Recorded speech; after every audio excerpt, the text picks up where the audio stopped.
आज आम्ही केली होती दीप अमावस्येची पूजा. त्याच्या आधी आज दुपारी सुवीर बाबा ऑफिसला गेल्यावर रडत होता म्हणून त्याला खाली आमच्या सोसायटीच्या गार्डनमध्ये घेऊन आलं होतं. मग त्याच्या आधी पाऊस येऊन गेला होता त्यामुळे सगळीकडे ओलं ओलं होतं. तरी पण ह्याला गार्डनमध्ये खेळायचं होतं. घसरगुंडी, झोका आणि थोडं मातीत खेळल्यानंतर घरी आलो. तर घरी आल्यावर पुन्हा असा पाऊस चालू झाला होता आणि आम्ही दुपारी मागवलं होतं ब्लिंकिटवरून पार्सल. पण सुवीरच्या काकीने आधी दरवाजा उघडला म्हणून सुवीर इथं रडत होता, कारण त्याला स्वतः उघडायचं असतं. आणि नंतर सुवीरचे बाबा असे जाताना असं याला इथून घरातून बाय करायचं असतं. दीपामावस्येची पूजा करायची होती त्यामुळे ते मी तयारी करायला घेतली होती.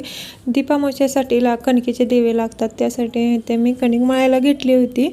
कणिक मळताना यामध्ये थोडं हळद घालायचं असतं आणि मीठ घालायचं नसतं. हळद घालून आणि असं थोडं पाणी घालून कणिक मळून घेतली आणि कणकेचे दिवे तयार केले आणि ते मोदक चाळणीत असं वाफवून घेतले आणि दिवे तयार करून घेतले. त्यानंतर समई आमच्यात काही नाहीत, कारण इकडे आम्ही फक्त आरत्याच वापरतो. समई सगळ्या आमच्या गावीच आहेत आणि अजून काय मी इथे आणल्या नाहीत. तर आरत्या अशा स्वच्छ घासून घेतल्या होत्या. दीपामावस्या हे आषाढ महिन्याच्या अमावस्याला केली जाते. या दिवशी घरातील आरत्या, समई ह्या स्वच्छ घासून पुसून त्याची पूजा केली जाते. त्यासाठी असे कणकीचे दिवे तयार करून असे माझे कणकीचे दिवे वाफवून तयार झाले होते. मग यामध्ये वाती घालून यामध्ये तेल घालायला घेतलं होतं. ह्यामध्ये आपण तूपसुद्धा घालू शकतो. मी येथे तेल घातलं आहे आणि वाती वळताना 2 वात्या एकत्र करून वळून मग त्याची वात केली जाते. या अमावस्याला गटारी अमावस्या असे सुद्धा म्हणतात.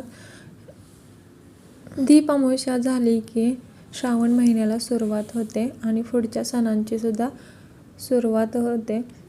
इथे पहिला कुठलीही पूजा करायची असली तर पहिला गणपतीची पूजा करायची असते, म्हणून पहिला गणपतीची पूजा करून घेतली. त्यानंतर दिव्यांची पूजा करायची होती, तर आधी अक्षता ठेवल्या आणि त्यावर या घरातल्या आरत्या ठेवून दिल्या. नंतर त्यांना फुले वाहली, हळदी कुंकू लावले आणि नंतर त्यांचे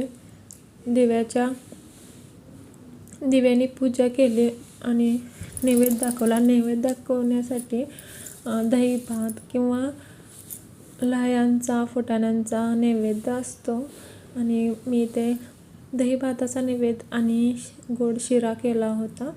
नंतर देवाची आणि दिव्यांची पूजा झाल्यावर नंतर तुळशीची पूजा करून घेतली आणि एक यातील दिवा तुळशीपाशी, एक दरवाजापाशी असा ठेवला जातो. अशी ही दीप अमावस्येची पूजा आम्ही करून घेतली होती. जिथे दीपाचा प्रकाश असतो तिथे अज्ञानाचा अंधार दूर होतो आणि घरात सकारात्मक ऊर्जा निर्माण होते. अशी या परंपरेमागची सुंदर भावना आहे आणि घरात असं प्रसन्न असं वातावरण या पूजेमुळे होते. चला बाय, भेटू नेक्स्ट व्हिडिओमध्ये. व्हिडिओ आवडल्यास लाईक अँड सबस्क्राईब करा.